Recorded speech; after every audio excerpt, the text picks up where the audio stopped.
Good evening, everyone, and welcome to Beyond Baroque.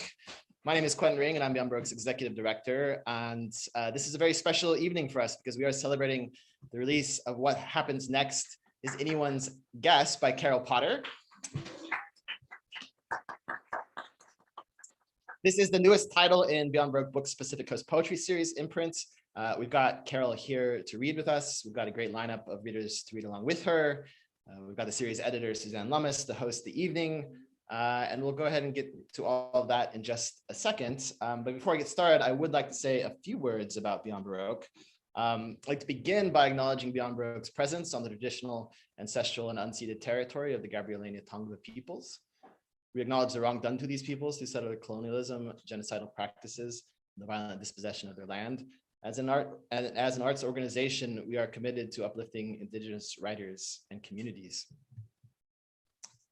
So about Beyond Baroque, we are a space, a set of interlocking programs, a community of people dedicated to exploring the artistic possibilities of language, to using language to its fullest imaginative potential and to thinking about it in all its dimensions. We're a space for poets, writers, and artists. We have readings, workshops, art exhibits. We have a bookstore, we have an archive. We have a publishing arm, Beyond Baroque Books, of which the Pacific Coast Poetry Series is an imprint. I'd say above all, we have a community of poets, writers, and artists dedicated to their craft, to community, and to art, more generally speaking. And we've built that community over 54 years. We are Los Angeles' oldest literary institution. And so it's just very exciting to be putting out a new book, you know, one year after another. We are keeping our programming pretty light during the summer after a pretty sort of intensive period of reopening, but we do have some really exceptional programs coming up that I just want to mention briefly. Next Friday, we have the official opening for our newest gallery show exhibit. It's called Telepathic Evanescence. It's a series of collaborations between our poet in residence, Will Alexander, who also happens to be a visual artist, with the painter Byron Baker. You can see the show now upstairs in the gallery and down here in the lobby as well. But next Friday, we'll have a reception and a reading and conversation on the collaborative process with Will and with Byron, also with Carlos Lara and Harold Abramowitz. And then on Saturday, we're hosting the Los Angeles Poet Society's inaugural Queer Writers Festival and Drag Show. Very much looking forward to that. Both of those, next weekend, please do come back for them. After that, we'll be closed for a good 10 days, I think, for the summer holiday, but we'll have more coming up in July as well. So please do check our calendar online, beyondbaroque.org, social media.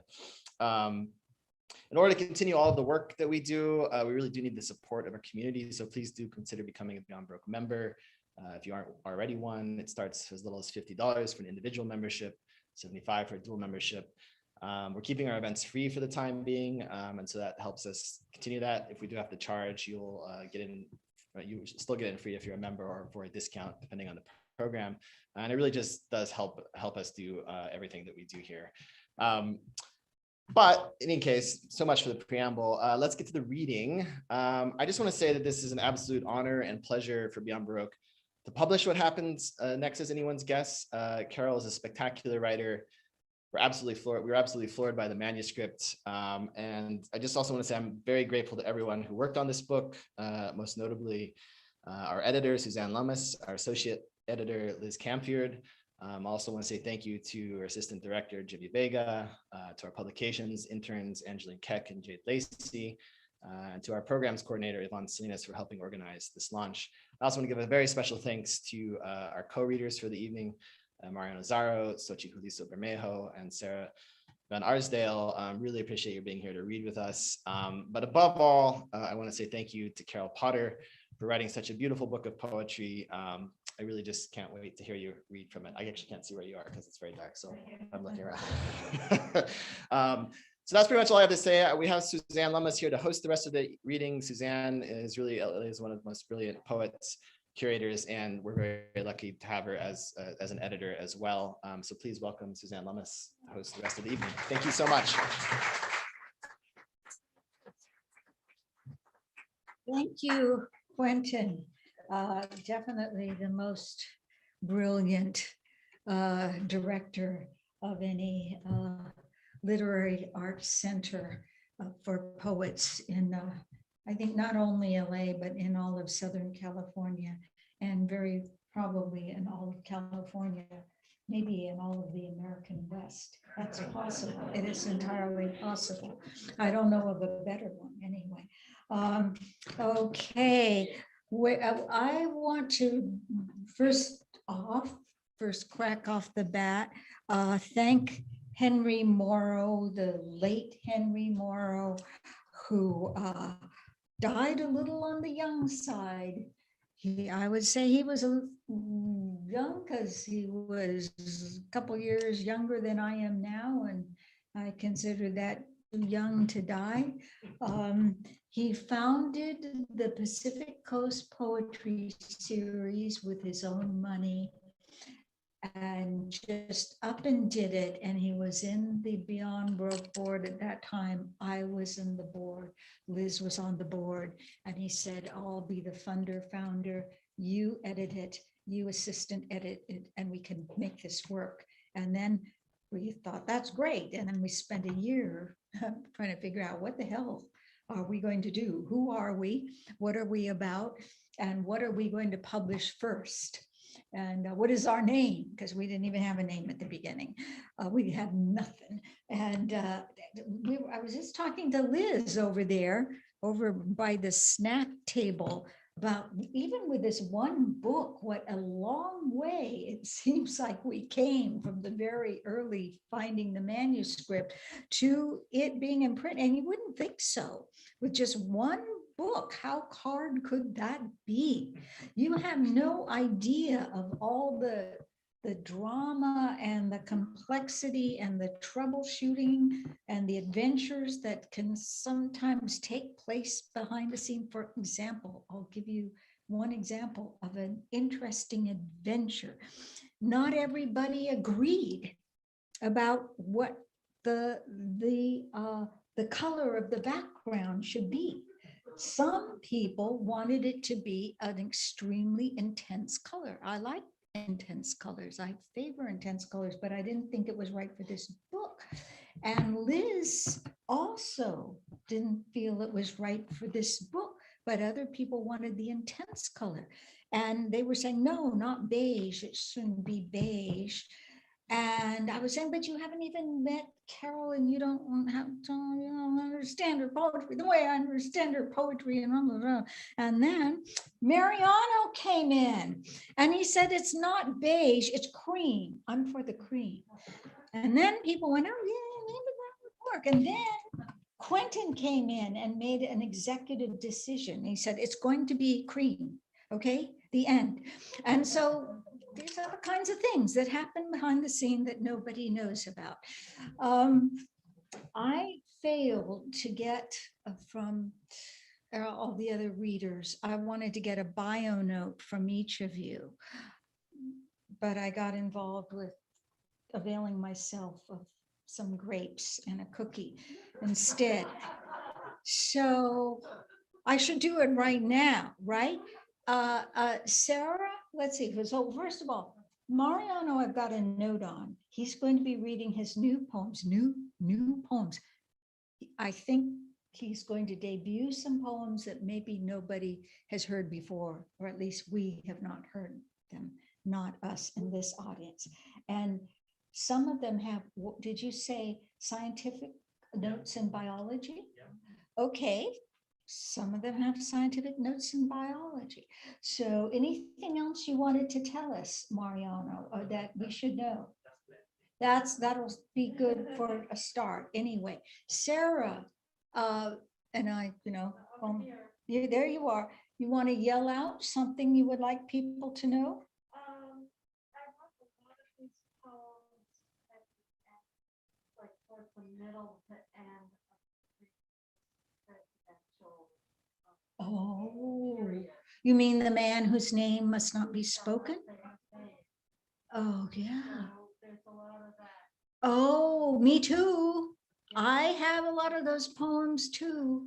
So social political poems.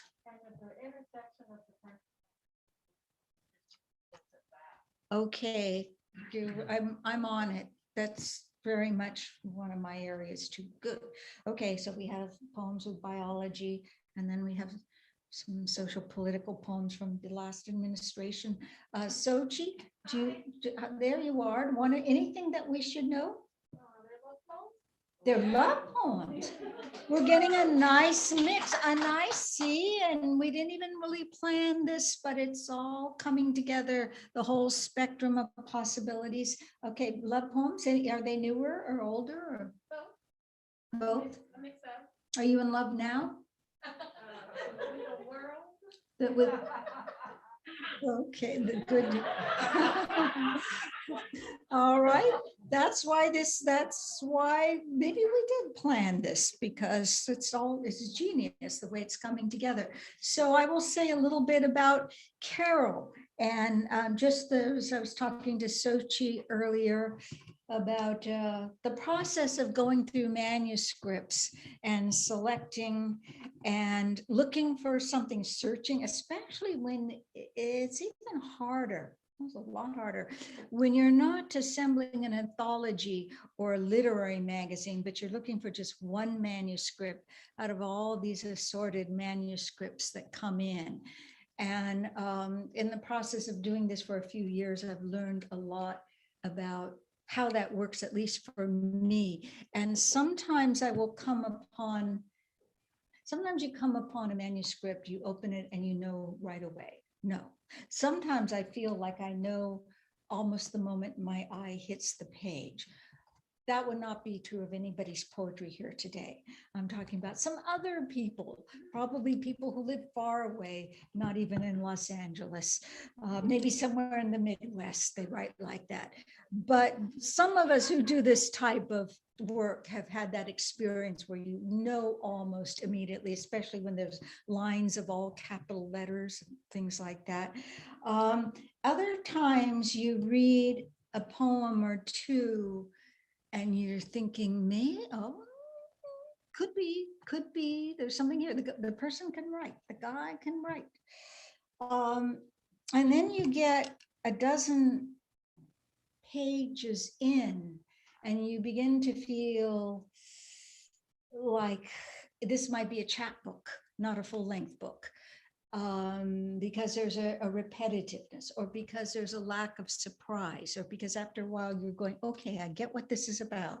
And then page after page, there are no surprises.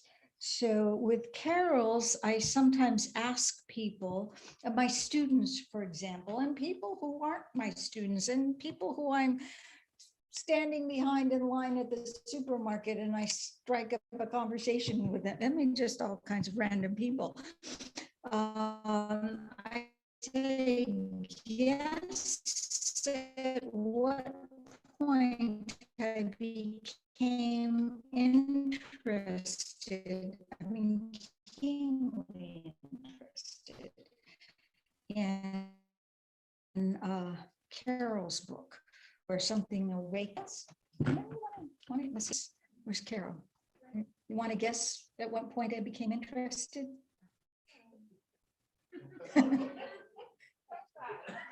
The what? Page 5. Table of contents. Because look at the table of contents. I mean, I'm going to just randomly read some of the titles of the poems. Thanks for the Coke. On a scale of 1 to 10, 10 being the most satisfied. 7 girls driving around town. Good pink, bad pink. Stealth, or a sweet bit of stealing. A brand no one could stand. Lost cattle in the forest. Never say you're sorry. There being no puppies. Okay, so I was getting about just goals. This could be the 67, the poem I'm going to read. I'm only going to read one poem here today, and it will be Carol's. And I knew way before then, I knew that this was the poem, the manuscript I went, unless it really falls apart here, and all of a sudden she starts writing in doggerel verse. This is the manuscript. And then and Liz, but this is very important. Liz also felt the same, because if she hadn't, that I would have taken very seriously, because we see eye to eye amazingly. It's amazing, isn't it? Liz, where are you? You're over there. Isn't it amazing how often we have very similar aesthetic sensibility and emotional and intellectual response to poetry. So she also had the same feeling, as did the publication. What do we have? Our committee. That's the word I'm looking at. That's right. Okay. So this poem I'm going to read now. After I thought about it, I realized, oh, I don't know if this should be the first poem that people hear, but it's going to be the first poem that you hear. But if you don't like this one, you'll like all the other ones. This is a very, it's a little hard. See, I like the extremeness of it. But if you don't like extreme poems, Carol's going to come up and read a whole range of other different types of poems, and you'll like those. One of my favorites. This is one of my favorites in the book. It's called You Do Not Want Them, which is also the beginning of the opening line. You do not want them in your fields, the holes, places your animals could step into and break a leg, mounds that could tip a tractor over if the kids were driving, and so smooth, letting out the clutch.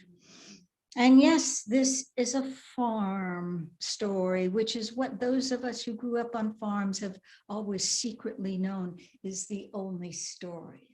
The death, the sex, the birth, the father beating on the cow, the pig getting its throat slit, how you watched whatever happened to be happening and you didn't flinch. 2 brand new hooves poking out the back end of a cow, then the wet muzzle, the face, then the whole calf body slipping out, thumping onto the ground. There you have it. The wet, the mess of it. The stories we told each other, the guy who dropped a pitchfork out of the hayloft on a man who showed up at the farm from time to time, the hunch of his back, how we eyeballed him, the place the fork landed, and the calf just born in the barnyard, getting up on its spindly legs out of the slops, my dog rushing in to eat the placenta, the afterbirth. All that licking and chewing. My dog, how sharp her eyesight. She'd spot a woodchuck from the top of the pasture and off she'd go. How many times I watched her sprint through the field, grab a woodchuck by the neck and shake it dead. She'd bring it back, roll in it, eat it. She was the dog that went everywhere with me. She had murder in her. It's true. I liked that. I was a girl in need of some murder. The sharpshooter that was my dog. I was a girl in need of something running fast, fuck down the field and shaking it by the neck. Okay. All right. That'll stand out among a batch of poems. Mariano. After Mariano, when you come up, after you read, could you just say Sarah's coming up next? And then Sarah, could you say Xochitl coming up next? And Xochitl, could you say Carol's coming up next?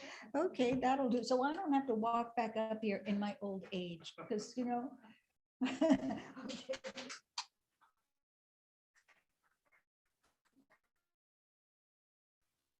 Thank you, Suzanne, and thank everybody for being here today, and congratulations to you, Carol. I'm going to read 4 poems. They are newer poems. And yes, some of them, they borrow language from medicine or biology. The title of the first poem is Mandarin at the edge of a white Formica table. No medicine language here, but you're gonna hear a lot of names of French filmmakers. And this is a memory of my time in the University of Zaragoza, where I studied when I was 18, 19. Mandarin at the edge of a white Formica table. He serves green tea in terracotta cups. I don't like green tea, but I pretend.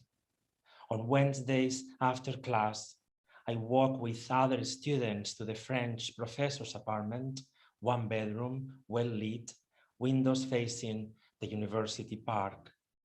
We talk about French cinema, film d'auteur, he says. François Truffaut, Jean-Luc Godard, Jean Renoir, Alain Resnais. I want to be entangled with all these names in the dome of his mouth. His lips are dry, parched. It's the wind in this city, he says. I know by heart the marks of his upper front teeth on his lower lip, like an engraving. Roger Vadim, Agnès Varda, Jean Cocteau, Eric Romer. Can I help you clean up, I ask. The other students say goodbye, I stay, take the teapot and a couple of cups to the kitchen. Claude Chabrol, René Clair, Jacques Tati, André Téchiné. It's a galley kitchen, narrow. On a wall, a big poster of the movie Belle de Jour with Catherine Deneuve. The lower part of the poster is splashed with small oval-shaped stains of tomato sauce. Claude Lelouch, Bernard Tavernier, Louis Malle, Jacqueline Audry. Let me give you some mandarins, he says. His fingers expand over the fruit bowl. He takes 8 mandarins, 4 in each hand. He offers them to me. And I end up holding the mandarins in my arms as you hold a baby. Do you need a bag? He says. I wouldn't know what to do with all this, I say. I may take just 1 or 2. I drop the mandarins on the table as softly as I can. I don't want to bruise them. 1 mandarin rolls toward the edge of the white Formica table. I think we both want the mandarin to fall, but it doesn't. I came to California in the early 90s as an elementary school teacher, and I worked with students, normally 4th, 3rd graders, and this is one of them, Ernesto. The title of the poem is First Week After Summer Break, an Elementary School in Los Angeles, early 90s. There is no air conditioning, and I ask the principal for a fan, and the custodian brings a fan to the classroom, but the fan is old, more like a turbine made of metal, industrial, loud, so loud I cannot hear the students when they read. I have to turn it off. We are all sweaty and sticky, and I tell the students, we are going to clean the desks today. Yes, with soap and water.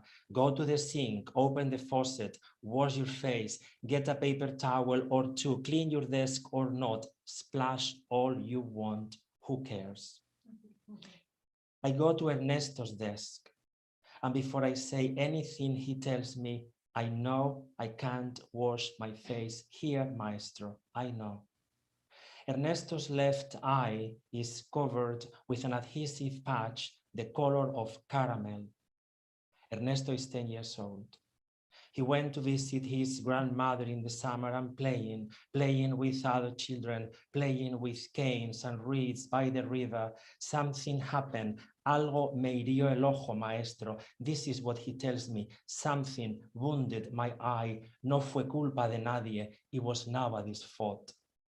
And then he says, hospital, infection, antibiotics, Speaking more like an adult than a child, he says, septic infection, surgery, second surgery, scarring, eye socket, temporary prosthesis, and revisions. Now I have to wait for the permanent one, he says. I have to wait.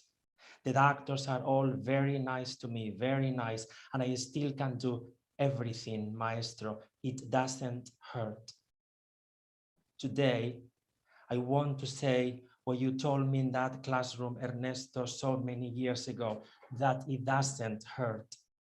I want to say it with your conviction, without blame. This is the poem where I use language from medicine and biology. It's called Vaporetto. And as you know, Vaporetto is the little boats in the other Venice, the Venice in Italy. Vaporetto is late. And we take the last Vaporetto to go back to the hotel. We will be there in no time at all, I want to say, but I don't say anything because we are not talking much today. After a couple of minutes, we realize that we have taken the wrong Vaporetto in the wrong direction, that we are trapped where we don't want to be. You remove your small backpack, drop it on the floor. I lean my forehead against a window panel. The glass is wet, cold. Our sense of touch is controlled by a network of nerve endings and touch receptors in the skin known as the somatosensory system. There is no place to sit. We are next to each other, standing and stable. There are mechanoreceptors for movement, nociceptors for pain, thermoreceptors for temperature, proprioceptors for location and position. I try to caress your neck, you move away. I wonder if there are receptors for the skin to say how it wants to be touched, receptors for repulsion. And this is the last poem. And thank you again, everybody, for being here today.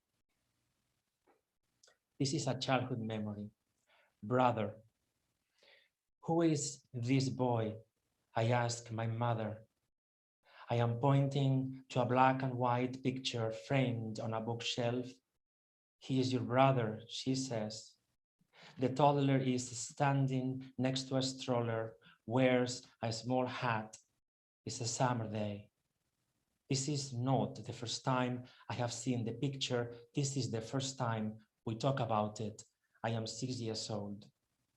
Where is he now, I ask. He's dead, my mother says. What happens when you die, I ask. Where do you go? Nobody knows, she says. Everything is the same. Everything is not the same. How did he die, I ask. Fever, dehydration, she says. What is dehydration, I ask. He died of thirst, she says. He was born April 27th, 1960. He died July 18th, 1961. It was a Tuesday. I was born April 15th, I say. Yes, April 15th, 1963. It was a Monday, she says. All my children came to me. All of them. All but you, my mother says. I look for you. I had to look for you because I was old, they said. Where was I ask. You were inside your father, she says. Did my brother have toys, I ask. Yes, she says, but I told your aunts to take everything away, the toys, his shoes, all his clothing. You shared the same crib though, but not the clothing. I couldn't do that to you. Was he better than I am, mother, I ask.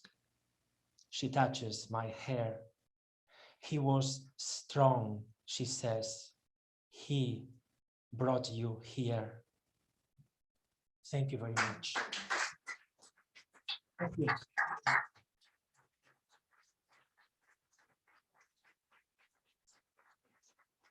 It's Sarah's turn. What an honor to read with you. And thank you, Carol, for having me be part of your great celebration. Thank you, Beyond Baroque. I'm going to read 4 poems also. I'm going to start with the title poem from my book. It's called Taken. Taken. The video of the girls abducted from their dormitory, a spare concrete square in dusty, far-off Nigeria, will begin in 7 seconds. While I wait, a white man on the screen runs water from a hose into a blue plastic pool. It's the start of summer in America. He makes a joke about his daughter, how they can't communicate. He's buying her a new cell phone. In the video, the camera pans the girls, masked gray and black. They are reciting words without apparent feeling. There are so many of them, their shrouds so dark that they blur into a single breathing animal. My needs are so easily satisfied. Sometimes I feel I'm disappearing. I once was a girl on a Greyhound bus, heading back to my boarding school where no one was watching. Classes were held in a reformed barn. Smoking was allowed in the old milking room, concrete walled, stinking, freezing in winter. We huddled there, child refugees from the wrecks of our families, and at night found our way from one bed to another, dragging our broken hearts. I navigated the 1970s Port Authority, weaving among tight-skirted, beaten-looking women and men who sized me up as if I were hanging in a butcher's window. I was careful to keep my face expressionless as a penny, then boarded another bus which sailed out into Jersey, where I paced the farmhouse kitchen, the upstairs rooms echoing. Everyone else had gone, my mother to her new apartment, my father to his still secret, better family. Only the house remained, the stained glass window my father made, my mother's fragrance lingering in her bedroom, the books still on the shelves, the willow tree weeping its branches to the wet, wet grass. Like a nuclear disaster where the buildings are intact, but all the people are gone. I could so easily have been taken, but I wasn't. And now, at last, someone is waiting for me, wondering where I am and when I'll be home. And the moon rose, a hammered silver disc over the baobab tree. So the second poem I'd like to read tonight almost seems prescient. I wrote it at around the time of the confirmation of one of the Supreme Court justices, at a time in which my head was exploding in fury. It's called Confirmed. We knew it would be bad, but even knowing man and men, we never would have guessed. The senators, their gavels, and their hands, the fingers creeping underneath your dress. The robes of justice in their tuck and blow in winds of Washington's white air. His thighs move, deliberate and slow, as he ascends the wide, bright marble stair. Nightmare stench, the paralytic fear, the footfall coming closer on the stair. The gut churn at the day's news drawing near. The things you say, the things you do not dare. No longer slouching toward a Bethlehem that's burned, his head held high, the shoulders squared, confirmed. I'm so mad. So very mad. This next poem is called The Thread, and this past winter, I was fortunate enough to give a presentation of my book with the artist who did the painting that is the cover, Raul Soroco of Oaxaca, Mexico. And he said during this reading that the title of this picture is The Thread. And there's a poem in the book titled The Thread, totally unplanned, but I'm so delighted by that I'm going to read this to you. It's called The Thread, April 2020. Oh, and I'll also just say I live in New York City. The Thread, April 2020. I wake each night at 3 or sometimes 4, shadows stitching to the ceiling and the wall, a net to hold my nightmares and my dreams, a hammock for the bodies of the dead.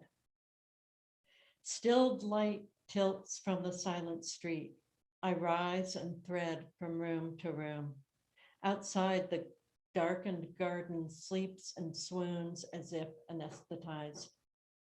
Now that we've finally arrived, it's not the surging firestorm or flood here where catastrophe meets spring.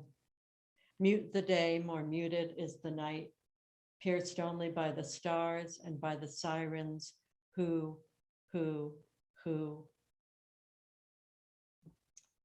As I said, these poems are written in kind of a dark time, you might say, but I'm going to end with one that has a little bit of hope to it. And this is a golden shovel. If anybody wants more information about what that is, talk to me afterward. It's called Tulip Heart. On your desk, a vase of tulips, yellow red. This curved and straight stemmed color cluster is the force of life and beauty against the gray, against the day's news coming with its urgency, the expected vote in Washington. But the tulips insist, live and go on, even as they're dying too. And you know the morning paper still awaits. But have your coffee in your ceramic cup, the one your mother made, wheels spinning underneath her feet. There's blooming here, the lovely tulips, lovely line, green stems in the watery glass, and ahead of you, the whole suffering day, the legislators' noise about to shatter the world. But this is the stuff of life. This is what it is to be awake. The way you survive is to carry your tulip heart into the whirlwind. Thank you. Xochitl.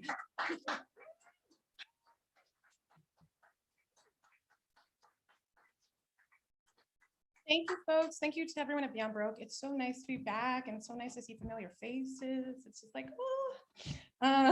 So thank you for everyone who made this happen. I really appreciate it. I'm so honored to be reading for Carol's big night. Thank you for my friends who came out, the women who submit folks, and thank you. Thank you to the Antioch community that made it out tonight. Yay, in the middle of a residency, which is a little wild. I've been reading Carol's book. I got it like 2 days ago and I've been reading it and just loving it. It's full of collage and dreams and fun. And Carol's writing as always has a lot of humor to it and absurdity. So I was trying to pick things that I thought would fit. And so I picked a lot of love poems, but my newest book is basically love poems, a lot of love poems. Who am I in love with, or am I in love? Suzanne asked. I think I'm figuring out finally how to love myself. That's where I'm at. So thank you. So I'm just going to start with this one. This is a newer one. Seeking Sunday morning guitar riffs. Play me a song and I'll dance. Write me a song and I'm yours. The swallowtail's proboscis curl atop its head in a crown. I work to be just as natural. I unfurl my tongue, drink you in, call your toxin self-preservation. White nectar trickles down my chin, onto my belly, keeps me shimmering. Bitterness breaks into bright orange spots atop iridescent blue wings, makes a scene.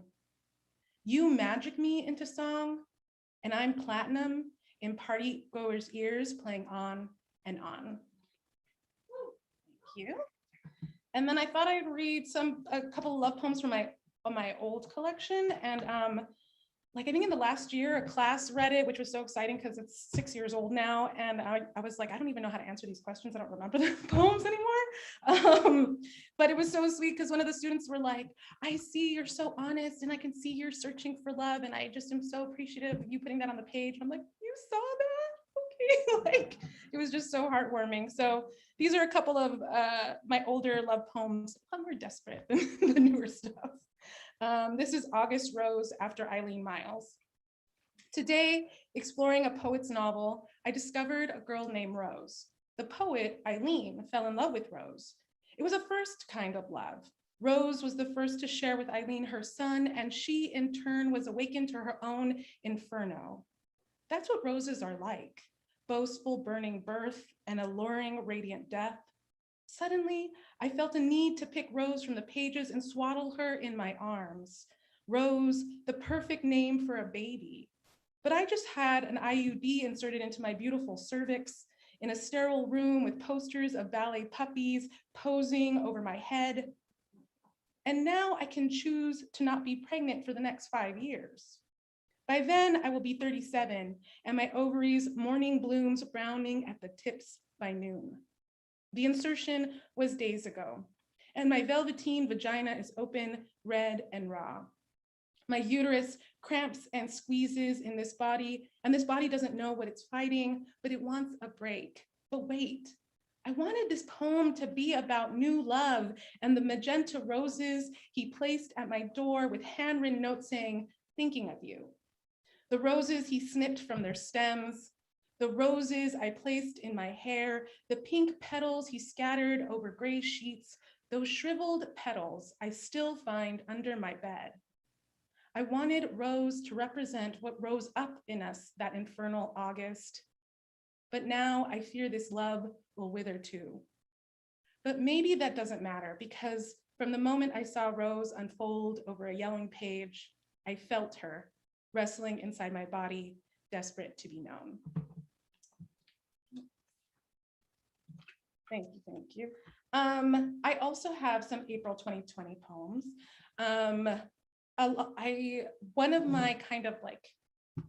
One of the things I want my poetry to do is give comfort to people. Like I want my poems to sometimes anyway be like a safe place where people could just relax and be comforted. And if we all remember April 2020, there was very little of that. And you know, April is Poetry Month. I'm also born in April. I love that. Poetry Month and poets born in April. There's the poem a day. And so I used Instagram and I put out a call and I asked friends to send me photos of themselves, like having past happy days or photos of things that made them happy. And then I took those poems and those photos, and I wrote poems, love poems to my friends. And so I'm gonna read 2 of those. And this one is for my friend, Ryan Granados. She sent me a photo of herself in the 80s as a child, sitting in one of those circle wicker chairs. Remember those? Those like futon wicker chairs, reading Ebony. So this is for Ryan. Love poem of amusement. You kick back, Ebony open in your lap, sneakers on a chair, not one care. Rudy Huxtable and you beam like besties. Show me how to unlock 1980s bliss and blow away bubble blues.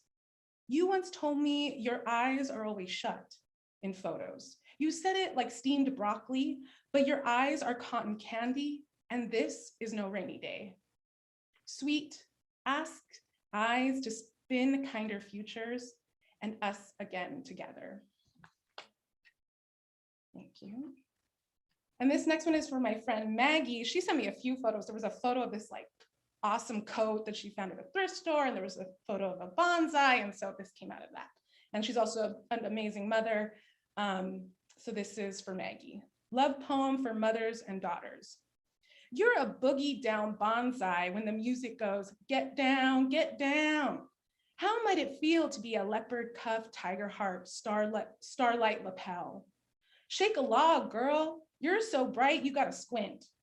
A daughter shrub grooves behind you. She throws up her arms and shouts, yeah, man, you root her on. What's that now? She howls again, yeah, man, yeah, man.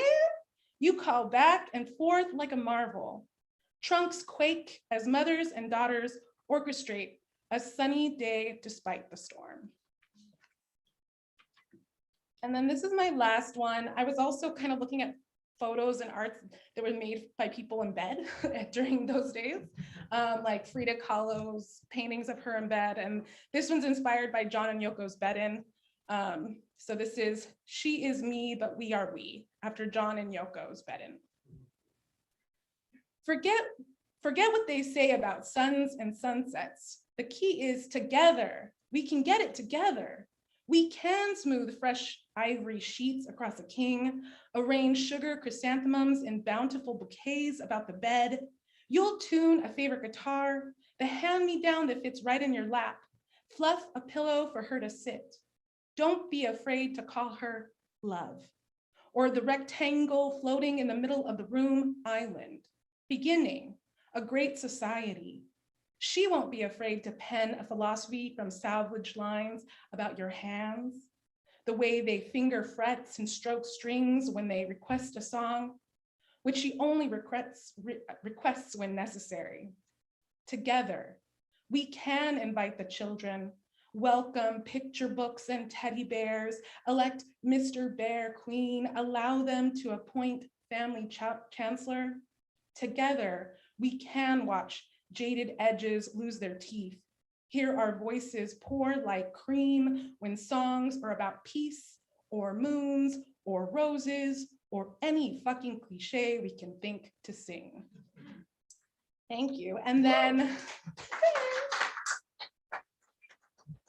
and I just want to say it is such an honor that I get to introduce Carol Potter. I met her back in 2007. She was one of my mentors at Antioch, and now here. And I remember back then, the mentors would get, they'd travel into LA and they'd have readings around the city and we'd go to them. And now I get to do that with Carol. And it's like, thank you for inviting me, Carol. And I'm so excited to be here for your big book celebration. Here's Carol Potter.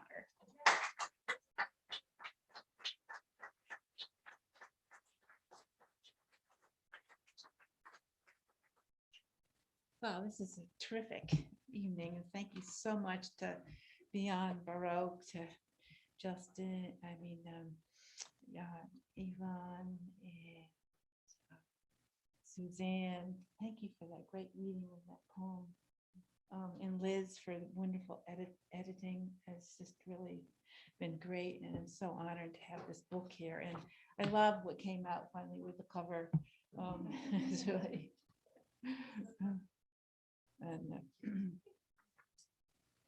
and really appreciate all your comments. Yes, let's see. Quentin, that's what I was thinking. Thank you for your wonderful words about the book. This book begins in water and ends in water, and I probably will read the first and the last, and some in between. I'll have to check out the time here. So the first poem is Thanks for the Coke. And this poem, to my parents' house and the farm was sold. Very, very wealthy people bought and refurbished and redid the whole place and built a pool out the back that would have been something my mother loved dearly. So my siblings and I, actually my daughters and I, snuck in there one night and took a naked swim in their pool when they were gone in honor of my mother. So thanks for the Coke. I was looking for you and I took a swim in your pool. It wasn't your pool. You never had a pool. It's the house I grew up in. The pool is new. The people are new. It was a hot night in July. No one was home. I opened the gate, took off my clothes, dove in, swam end to end. Thanks for the beer you left poolside. Thanks for the Coke. The barn across the road is broken and the cows wandering some road no one ever figured out. Is that north, south? What next, someone might ask. I was looking for you and I go on looking. That kitchen, those windows. How does any one person be that much gone? There it is, the full moon.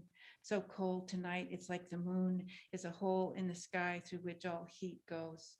And the light on the snow, you could read by it. You could walk on it, which apparently you did. The crust on top must have held you up, must have made it possible to go where you went. In daylight, I'll look for the tracks to see what came through while I slept, where anything went.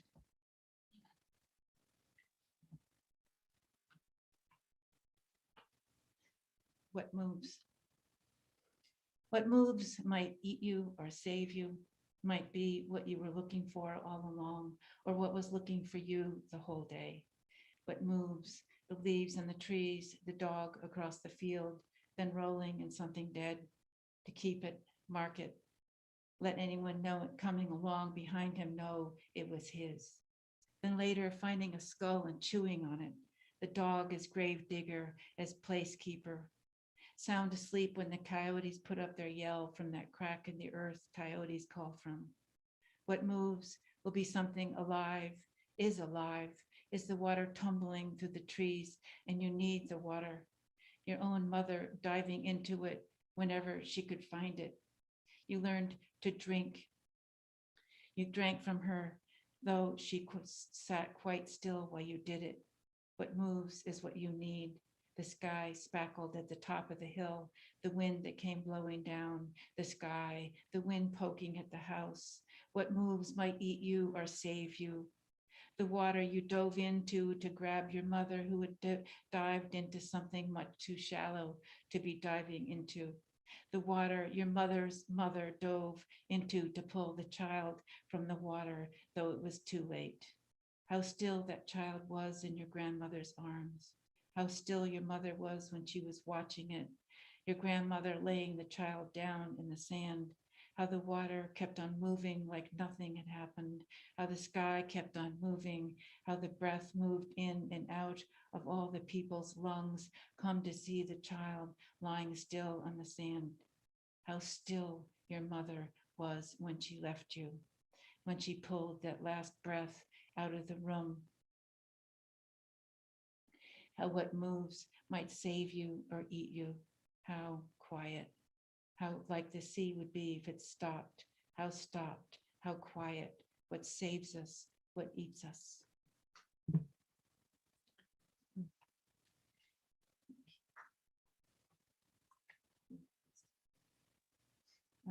Read another poem.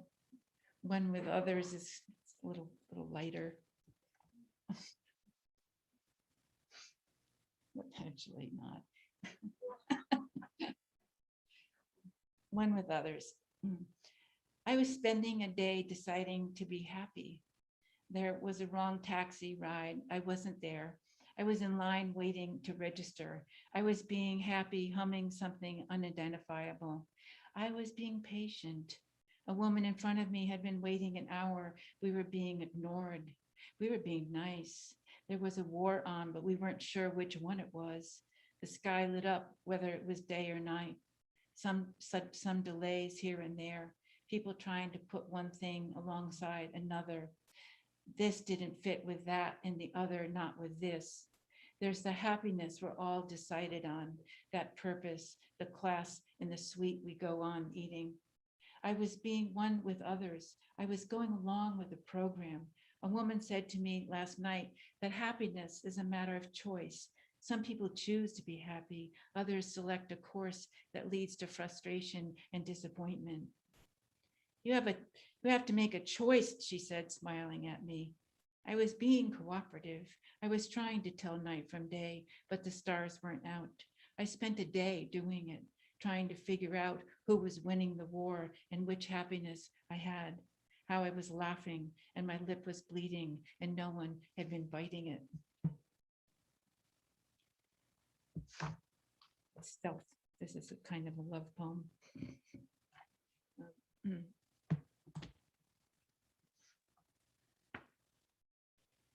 She said she loved me. She was a mink stole, a girl stole, the stole between her legs. Her breast stole me, her mouth had me. She and I stole from each other. We drove to another state and the state stole from us.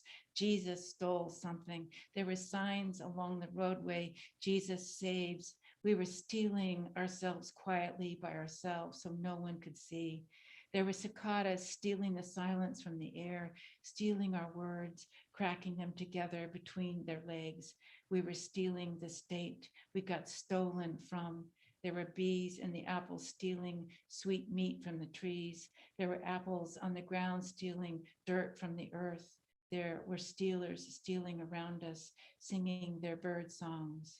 There was a flood and a stealing, stinging bee sting. She stung me. I loved her. She stole and I stole from her. She loved me. It was a sweet bit of stealing, a nickel, a dime, a few years, some bird song.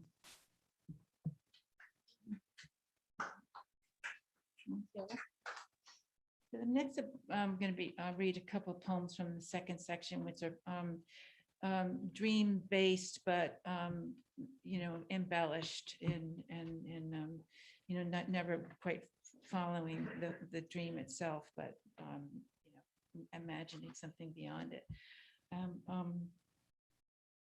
This poem is called "The Requisite Bad Hair." The jig was up. We were in a room with many windows. A ragtag boy army came down over the adjacent roof and crashed into the room. Like in the movies, when the army boys came in, I was afraid they'd get me, but I disguised myself as one of the locals just hanging out, poking through boxes in the basement. Casual like, with no idea how I was going to get home. I picked a photo out of one of the boxes and was sure it was a photo of my mother with a boy child I had never seen. Lately, I've been wondering about another brother, if there had been one, and where he might have gone. The ragtag boys gathered around me while we all tried to figure it out. They were like Peter Pan's boys or Robin Hood's, but they'd been up to no good. One picked up the photo of my mother and started weeping. It turns out there's a weep in just about anybody, but it wasn't his mother. Just the idea of it started him up. I pretended I didn't see anything, tried on a few shirts out of one of the boxes, disguised myself as the lead singer in a grunge band none of us had heard of. I had the clothes for it, some piercings in the right place, the requisite bad hair. They were a good audience. Where they went to next, I'm not sure, but that boy soldier took the photo with him when he left. I went on with the grunge thing for a few years, but there comes a time in a person's life when enough is enough. And this next is a sort of a nod to the noir motif that we hear from Suzanne. This is called "She Could Turn Up Anywhere." Yes, it was a small crime, but I was the perp. Myself and my girlfriend were being pursued, though the case was still under investigation. No one had anything on us yet. There was lots of ducking down alleys, the usual crime show sort of thing. We were in a store and the detective, ever vigilant, saw my girl, grabbed her, tried to arrest her. A shot was fired and she ran. You need a girlfriend like that always, one that can get away. I slipped out the door when a neatly coiffed woman pointed out where I'd gone. Somehow I was running while watching her ratting me out. She was like those teachers' pet girls I knew in first and second grade. After those grades, none of us were no good. Most of us were no good. It has to do with learning to read and write, how we give ourselves away, some piece of paper with evidence against me, something I had jotted down in an unguarded moment. I'd like to say I had nothing to do with it. Finally, I ended up at my sister's house. She came into the bathroom holding a sign with giant words printed on it. Get out, run as fast as you can, go. She put her finger to her lips. The detective was right outside the door. He was yelling out the wrong name, but the crime was right. The hunt was on. A body was involved. My girlfriend had gone underground. I don't know where she went. I do know she could turn up anywhere. Once in a while, she sends a coded message. I have no idea what it means. They're fun. And then I'm going to read from a couple of poems from the next section, which are prose poems. that, all right, roughly A to Z, from anaconda to zebra, with some made up some creatures, fictional surreal creatures in the midst of it all. So the first one I'm going to read is we were out in the park, and this is also about certain someone that showed up. None of us could figure out how that happened and when he was going to go away. And also the Kavanaugh hearings, it sort of triggered all kinds of things. But it mixed up, there's something really sort of salacious about that whole time. We were out in the park when the dirigible materialized above us, slow but stealthy. The sun had been shining and the birds flying, but suddenly it all came to a halt. I know you don't believe this is possible, but I was there. The vessel was huge, and most of us had never seen one up that close. Usually they were just way up above a football game with something quite harmless written on the side. This was different. Eggs started dropping out of the bottom of the dirigible, gigantic Easter eggs. And yes, they were decorative, but it hurt when they hit. We took cover under the trees. We cried. We shook our hands at the blimp, but not much we could do to make it move. Music started tinkling out of it, like the music you hear on Good Humor trucks. The same riff over and over. And in your worst moments, you think of the man who hid behind the truck with his zipper open and his stuff hanging out. So you never told anyone about that. Neither did your daughter, nor the daughter after her. So no one ever told. Here's the truck. Here's the little tune. Pop goes the weasel around and around the mulberry bush.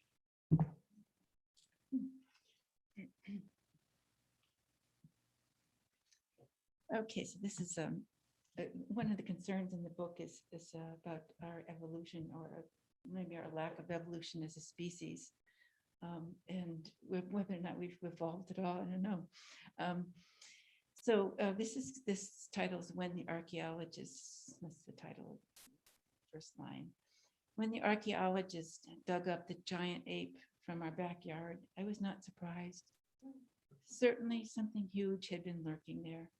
Something with outsized teeth and long hair. Not your ex-husband, not mine, and not a lost dog. Something that could toss you over its back and step on you, and there you'd be. I knew it was out there the whole time. It had to do with the ringing in my ears, and of course with my bank account and many of the bad decisions I'd made along the way. I can hear them stirring, our original ancestors, the apes, pulling themselves hand over hand through the dirt. Would I like to see any of them right now? Yes, I would, but not in the way you might think. I keep pictures of them on the fridge, but still, I'm not sure they'd be so glad to find me here at the table, shivering in the cold, pretty much hairless and not so good in the trees. When they show up, they're going to want to know what I've been doing all this time. Why the table? Why the chair? Why that baffled look on my face? Anyways, that's a little taste of all those poems. They're the prose poems. Let's see. So what and this is the last section of the book, and just wanted to read this pantoum, and it was about my mother, seeing how intimacy occurred in her final years. That there was more touching and more and knowledge of each other in a way, more intimacy in the last bit of her life than there had been, but also how she was then vulnerable in front of everybody, and it was not something that was very comfortable for her to be vulnerable. So this is about the doctor being at the doctor's office. What month is this? What year? Finally, you end up being naked places you never imagined yourself naked, in plain sight of people before whom you were always impeccably clothed, as in your sons and daughters learning now to touch your skin. If your skin was your own business at this point, something private.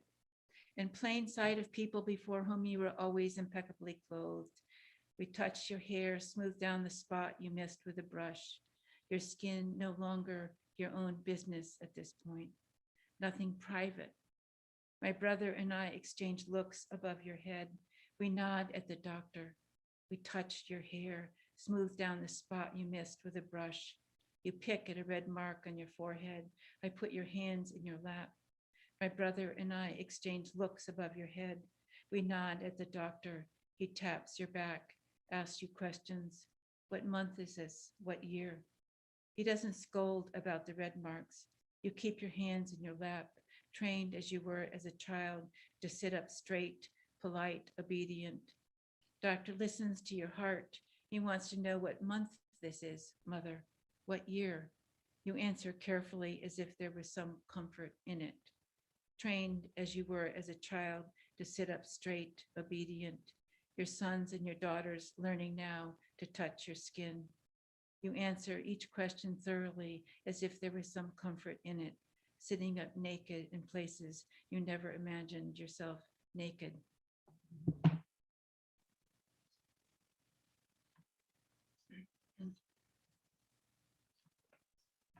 Or it could be ode to smoke. That's a crazy one. I'm going to read a couple more poems. Let's see. This poem, "The Good Dark," is based on something my one of my brothers did. He'd raised pigeons and flew pigeons out of the barn, but he also tried to hatch eggs pigeon eggs in a closet downstairs in the cellar. But he was rather impatient about where they were in their gestation, and would crack one open once in a while just to see what was going on. Timothy. It's called The Good Dark. Brother hatching pigeon eggs in the cellar closet. Can't wait to see how big the chick inside is. Holds the egg to the light, shakes it, then cracks it open. No way to see until it's broken. Yolk in his hand, bits of feather that stink. Myself watching reality TV show in Tucson taco shop. One man serving another man papers. I think of that stink in brother's hand, lots of fuck you and fuck off. Two men shoving and shouting, riveting, everything in plain sight, someone's worst thing. Men smacking each other around, fist to face, to gut and back again, as if to kill each other, which is how we went at it as kids, slugging, biting, kicking, no mincing and faltering. Nothing scared us, just our father coming around the corner. He's gone, mother's gone, the siblings up next, bum heart, errant cells, whatever it is, children sent into the field to pick sweet corn because we were the children and did what we were told, ripped ears from the stalks, tore each one open. Anything wormy got chucked, wave after wave of green leaves, rustling on themselves, nothing anyone could take a picture of. The good dark between rows, the ripping sound the sheaves of green made getting peeled back from the fruit. So a couple of more poems here. The Fires in Pioneer Town. Another love poem.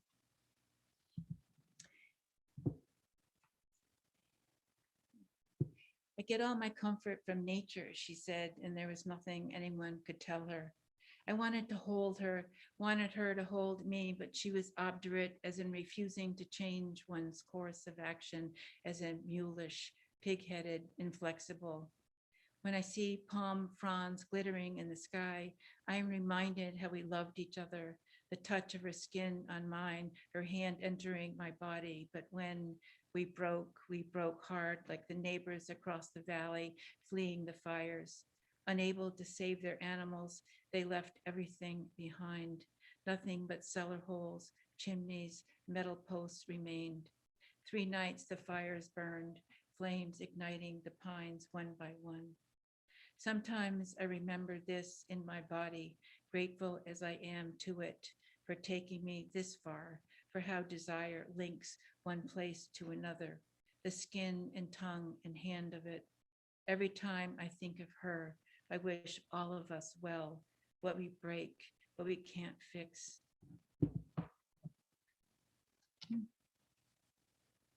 Embryo with teeth. Okay, so I'm going to read Heaven's Breath and the final poem in the book, When the Whales Start Off. So Heaven's Breath. This morning, the last day of the year, I'm thinking about the 30 million living things balanced on a person's shoulders in a precarious column 1,000 meters high. Don't ask me where I got that fact, but it's a fact and I saw it. You apparently don't need to worry about keeping it balanced, can walk down the street and keep it all in place, can sit in a chair in your living room with 1 million or so skin cells you shed each day in your home filling up with dust. If you get up and walk down the street, it goes with you like epaulets, towering shoulder pads, the thing you can carry without worry. The day you get up into, if you turn the right direction in the sunlight, that column might suddenly shine. The day you get up into, if you turn the right direction in the sunlight, that column might suddenly shine, the shaft of particles dancing in the beam. It is not a falling house, this strange science, but we would sincerely like someone to let us know when the party is over. And where does that column go when you die? How to stuff it in a casket, into a hole in the ground, into an urn, how to set it on fire. I actually did get that fact from Heaven's Breath, which is I forget his author's name, but that there was, you had these columns of little cells that rode around with you. Oh, it's weird. It's fun to play with. When the whales watched, this has got a little epigraph. It's, you can be guilty of things you are guilty of. You know who said that? Okay. When the whales washed into shore because the seals had moved in and following them, the great white sharks, we set up our tents on shore. Houses were falling in off the dunes and people came a long way just to see giant living rooms opening up onto the sea, couches, chairs, heirlooms falling out. Some said it was just desserts, taking up all that land, having that much money. Some said it was the end of the world, the waves at second floor windows, the marble counters going back to the earth out of which they came. There's always someone cheering for the end of it all, the killed dancing with the killers, a shout out to the boss. They've got their bunkers with guns and canned goods, some reading matter, and out beyond the breakers, the dorsal fins slipping north to south and back again, as if the sharks were reading something to themselves. It's what many of us do. If there's something to read, we read it. The promises on the back of a cereal box, the letters on the wall, the flood levels on the fairground barns. This is how high the river was in 1978. This is how drowned you would have been if you'd been standing here then, which is why many of us don't stand in one place very long, but keep your feet moving. You know where the hills are. You know how to get there. Thank you.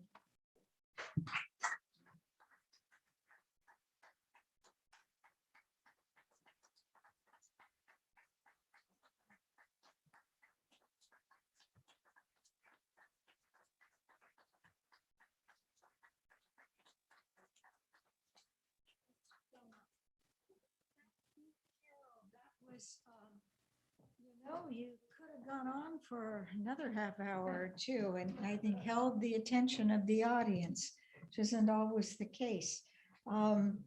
So what we have to do now, first of all, you have to buy books. You have to buy books. And or,